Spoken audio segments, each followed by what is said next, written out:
approximately, and I'll explain approximately later, 1,000 crates. 1,000 paper crates that were individually and lovingly folded by our own Melissa Caron.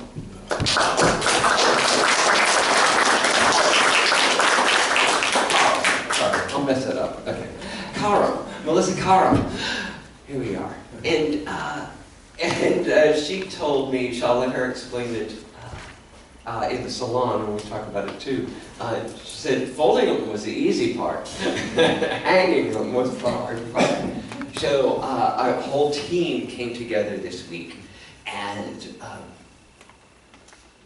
5 people on Thursday, and then 3 and 4 on Friday, and me on Saturday, and we got it done. And we got it all up in the middle of a blackout too. Blackout here, so it was fun. It was fun, and part of the process. So there's lots of legends and understandings of the 1,000 cranes. And when Melissa told me that she was doing this project, I knew it would be fabulous right after our Easter wreath came down and we had a blank slate to put something new in. So I'm loving speaking, surrounded by all this amazing, loving energy. The crane, the Japanese crane, is a symbol of nobility. It is a symbol in Asian culture representing good health, longevity, cleanliness, faithfulness. And it has a regal and upright carriage that has long been represented in Asian art and in their clothing as part of the whole symbol of a higher way, what we might call divinity, what we might call our highest self, or our true self.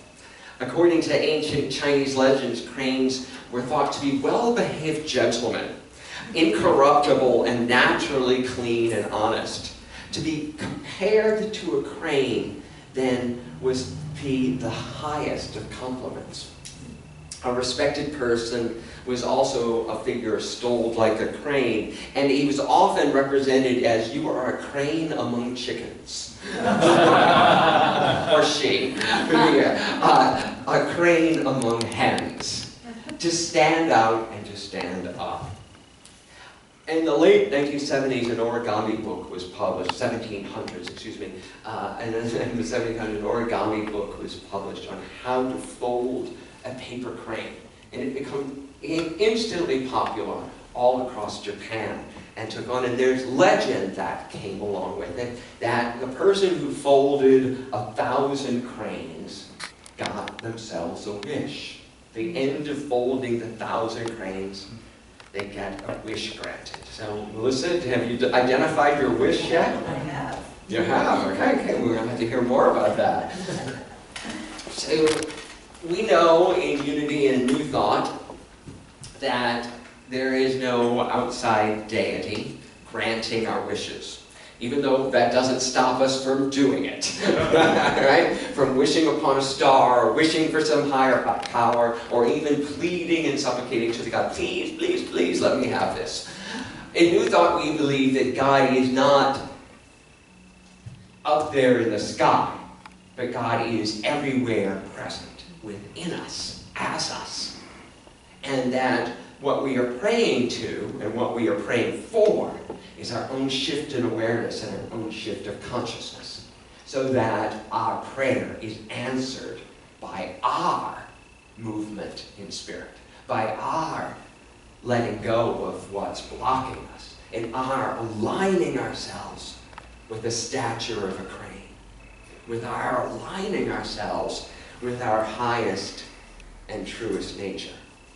And I think it's fascinating, though, that this idea of folding 1,000 cranes gets you a wish granted. Because I actually think it's true. Think about it for a second. If you were to spend, and we have an expert here we can ask, if you were to spend a year or several months even folding a crane a day, or folding cranes, all the time you're doing it, concentrating on this wish you want granted at the end. It's like saying your mantra every day. It's like spending time in meditation, meditating on your highest self, meditating on being that regal character, about lifting yourself to a higher way of being the crane among the chickens. By folding cranes, you're participating in a spiritual practice that will lift you, and actually, you will be the grantor of your own wish. You will be then fulfilling that which you want in the world. According to Japanese legend, too, there was a young girl, Sadeko Sasaki, who was at Hiroshima when the bomb was dropped. She was about a mile from the epicenter, and amazingly, she herself and her brother and her mother survived the blast. Her father was away in the war, but came back after to help with the cleanup. And our mother and father suffered greatly with radiation sickness after that. But amazingly, Sadeko didn't seem to until she was 12. And at 12 years old, Sadeko developed leukemia and very quickly succumbed to her illness and was put in hospital. In hospital, someone delivered folded cranes one day, and her hospital mate, her roommate there, who was in there for tuberculosis, told her about the legend of the person who folds 1,000 cranes. Sadeko started her project, and according to the legends, there's 2 different versions in everything you read. One is that she completed the 1,000 cranes and that her roommate was cured and she was able to leave. And then Sadeko started another 1,000 cranes for herself, but passed away before that second 1,000 cranes. Or that she didn't get to the 1,000 cranes. She got stopped at 650 cranes before her illness took her, and that her classmates finished the other 350 cranes and placed them in her coffin as she was buried. Whichever is the factual story doesn't matter to me. What's amazing about this story of Sadeko is that we don't know for sure what Sadeko's wish was, what Sadeko was folding the cranes for, but countless generations and countless people after have turned the symbol of the cranes into a symbol for peace. And there is a statue of Sadeko holding the paper crane and lifting it into the air at the Hiroshima Peace Museum, Children's Peace Museum. And it has become a symbol around the world of peace. Folding 1,000 cranes as a way to lift ourselves and to lift the world into peace, into the peaceful understanding that we should never do this again to our fellow men and women and children.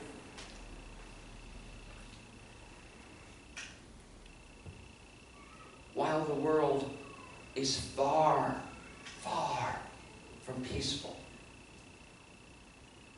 I just want us to stop for a moment and realize that a bomb like that has never been dropped again, and that we keep folding thousands and thousands of cranes in cultures all around the world, and we keep lifting up this idea of being surrounded by peace.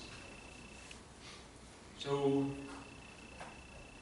if Sadeko's prayer, wish, hope, was for peace on earth, her wish was granted by all of us who have listened to the story and picked up the story and continued to do our spiritual practice, to lift ourselves up. Her story and the thousands and thousands of people who have continued this tradition stand as a testament to the amazing power we have within us to make a difference. An amazing power we have when we repeat a spiritual practice over and over again. And there's this fallacy, well, it's a general fallacy in the world, that we say our prayer and we forget it. That we say our affirmation and let it go. Where I believe that actually what's going on is we have to say them over and over again. My affirmation from yesterday doesn't do me any good today because I am human and divine. Because there's a reverend in front of my name after all. But we're all human and we're all divine, right? But, and, I have noticed that we can tend to fall back into our negative thinking. We can affirm the positive, but then something happens and we slip into that, of course that happened, right? Or we slip into, it's not the way this should have worked out. No, it did. So, our constant folding of the crane, I believe, is a great metaphor for how we should apply whatever spiritual practice we're doing, whether it be prayer, meditations, affirmations, chanting, right? Spiritual walking, hiking is a great meditation. Right? All of those practices that keep us in alignment, that keep us growing, or what I call wash, rinse, repeat. So wash, rinse, repeat is what you'll see on any bottle of shampoo, which is their way of getting you to use more of it, right? That you're supposed to wash your hair, rinse it all out, and then put more lather on and do it all again. And then do it again, and do it again. And I think it's a great metaphor. Every bottle of shampoo you'll ever buy says wash, rinse, repeat. What would it be if we did that with our spiritual practice? That we did that with our prayers? That we said a prayer for our highest good, for something that we really want and that would benefit the world. That we let it go, and then we repeat it. We say our chant, our mantra for the morning. We let it go, we go about our day, and we repeat it. And this can apply to any and all areas of your life. Making your paper crane, making your 1,000 cranes can be any part of the spiritual practice you want. But it takes consistent and repetitive effort to change your mind, to shift what you've been doing. When I was entering a 12-step program, they taught us that the best way to be successful was to attend 90 meetings in 90 days, right? That, I was like, oh my God, really? I have a life. And actually someone said to me, no you don't actually. They were right. What I had was what I called a life. But by repeated action of staying sober one day after the next, one day after the next, you create new habits. We know this when we're going to the gym or trying a new food plan or a new way of eating, that doing it for one day doesn't work. We need to wash, rinse, and repeat, right? To keep going. There are so many different areas of our lives that we can put this into.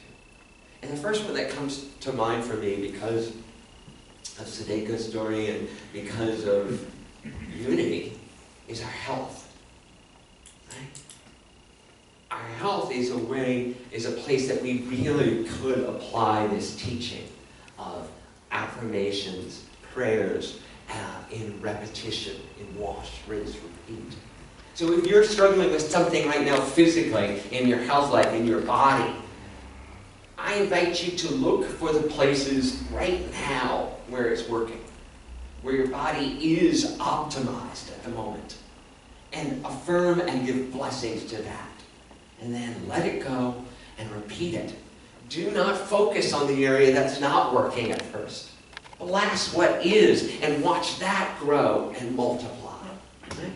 And then when you do focus from that higher place, from that place of gratitude and joy, when you focus on the area that you feel needs a healing, a change, a cure, find something in that that's working. I've been talking to a good friend of mine from Unity of New York, and we were prayer chaplains together, started years ago, together this, and he had cancer recently, and had an operation, and removed all of the cancer from his kidney, had it all removed, and one day I was driving to work, and I said, oh, let me call him. So I called him and said, hey, how's it going? And literally for the half hour that I was driving to work, he screamed on the phone in pain.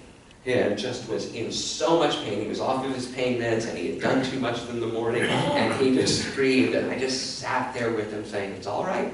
Scream as much as you want. Scream as much as you want. And we did this process. And at the end, we realized that he took care of himself, and he got the help he needed, and it shifted. But the healing is painful. His body was healing. The wounds were healing. And in that is pain. So he got to the point eventually where he could give thanks for the painful healing that was going on. He got some better drugs too, to give thanks from the doctors. And it got that part fixed. But we think because it hurts or because it's not optimized, that spirit's not at work.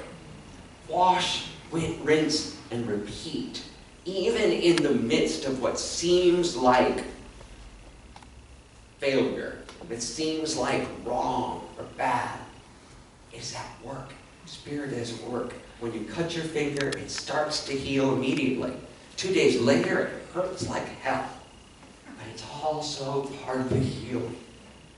And so when we can shift into folding the crane through everything, folding the crane in those moments, we see ourselves on the other side as the crane, as that noble creature.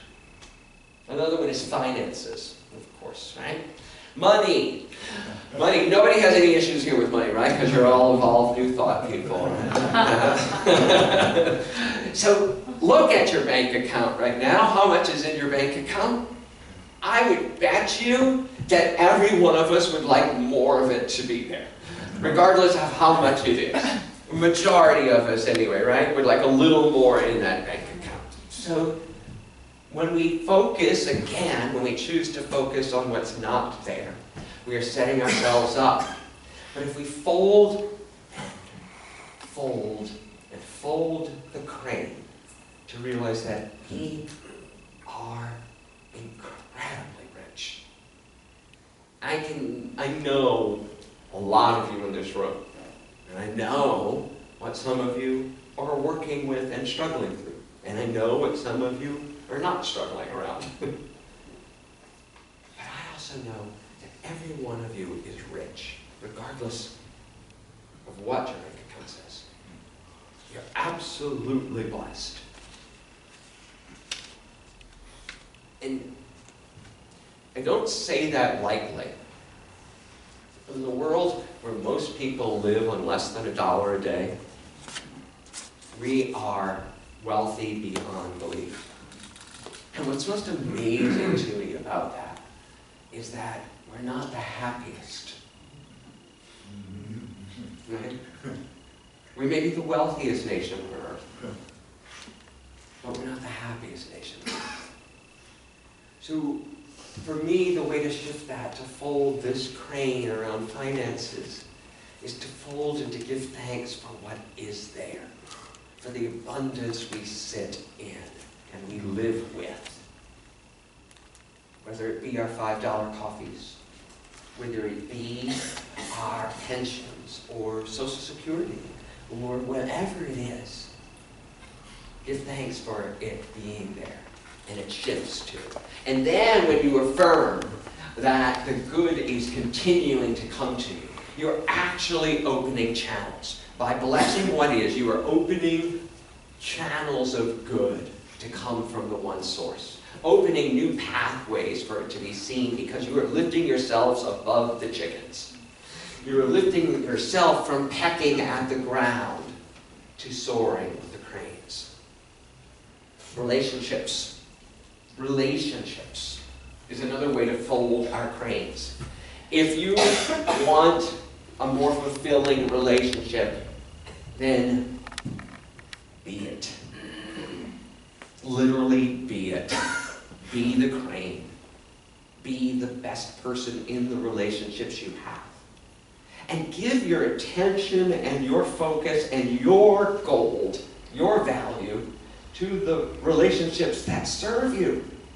You know, we are so funny creatures. We are so funny. We would rather chase the relationship that doesn't work down the street, around the block, and back again to prove we can make it work. I'm going to affirm this into existence. I'm going to affirm this into existence. Rather than nurturing the relationships and developing the relationships that would actually feed us.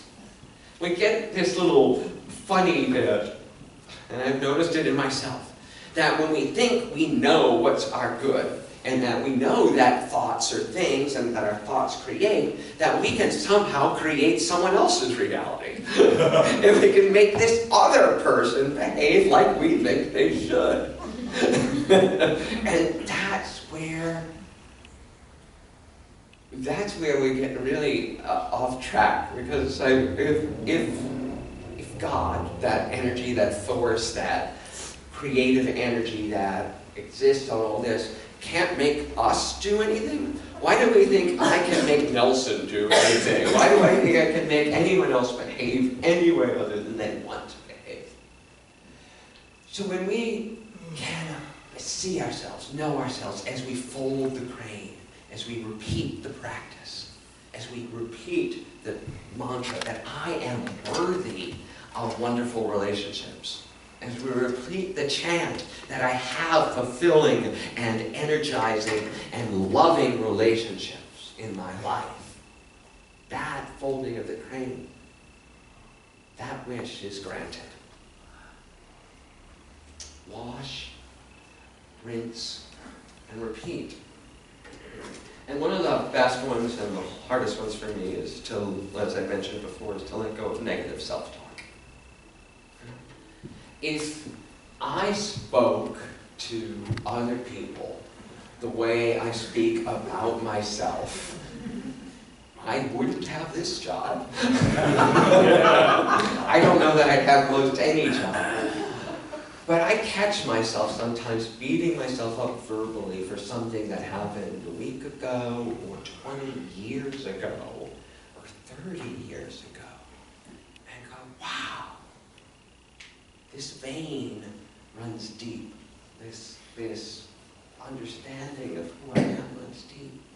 But folding the crane in positive self-regard, define an affirmation for yourself.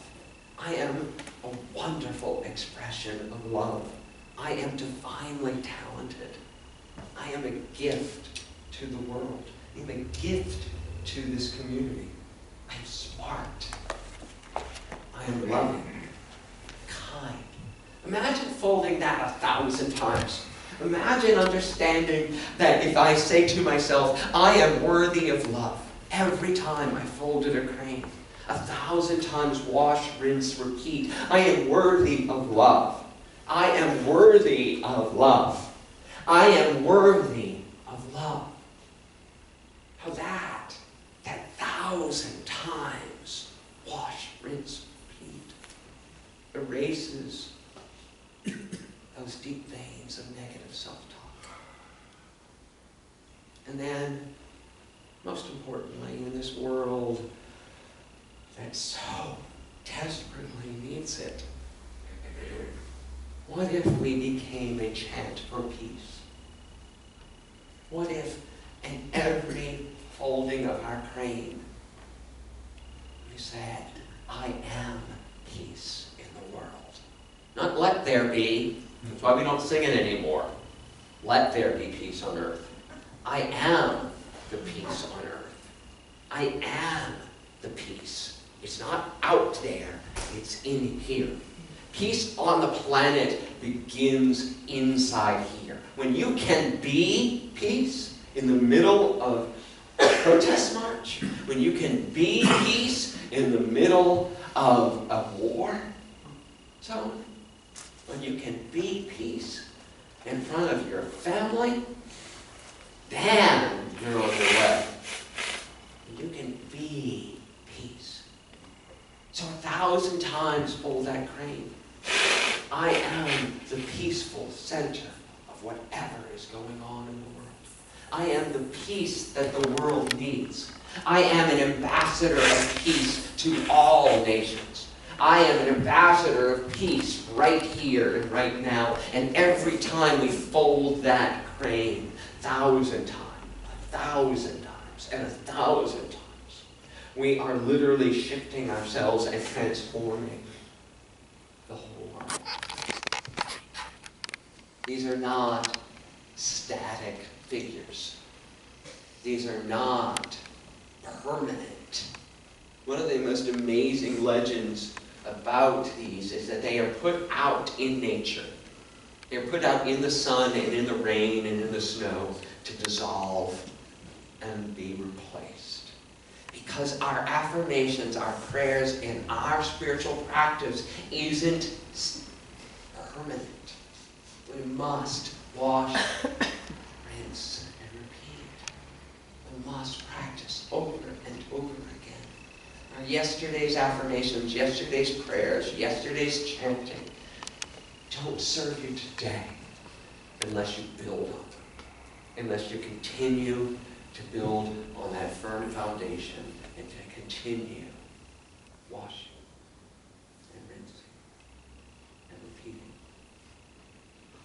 I am the ambassador of peace. I am a stand for peace. Danielle, why don't you come up and teach us that new chant that you showed me. Danielle, when we were talking about this talk, showed me this chant that she knows. Did you write it? No, it's by Michael Stillwater. Michael Stillwater. And we've actually done it a few years past in some of our classes. Oh, the classes you He teach. smiles, so yeah. Wonderful. So we're going to wash, rinse, repeat. By the time Danielle and I and you are finished, you will have chanted Go home peace with you. probably a couple hundred times here. So you only have 800 left to do. Shanti, Alleluia, Shalom, Asalam. Shanti, Alleluia, Shalom, Asalam. Again. Shanti, Alleluia.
carry.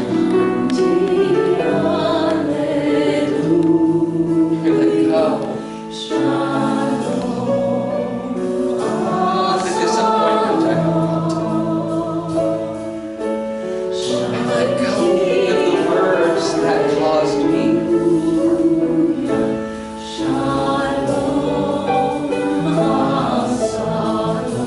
I let go.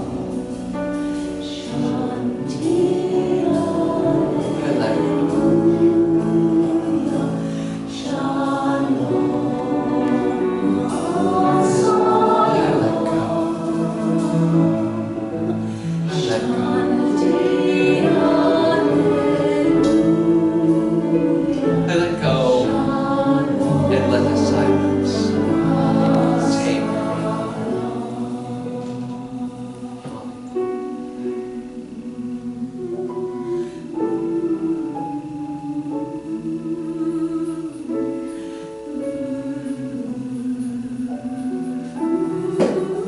I let go of all that blocks my good.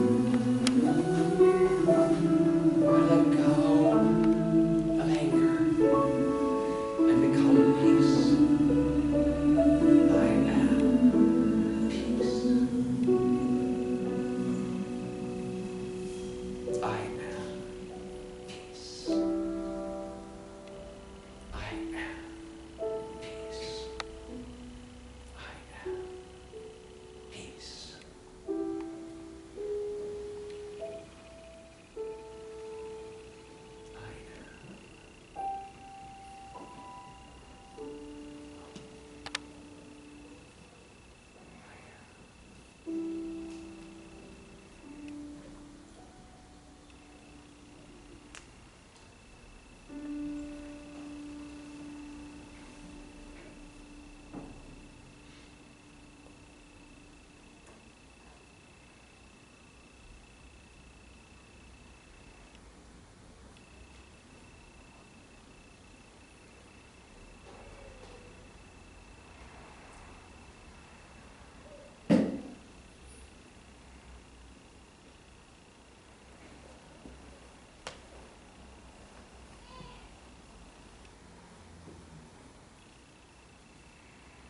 am peace.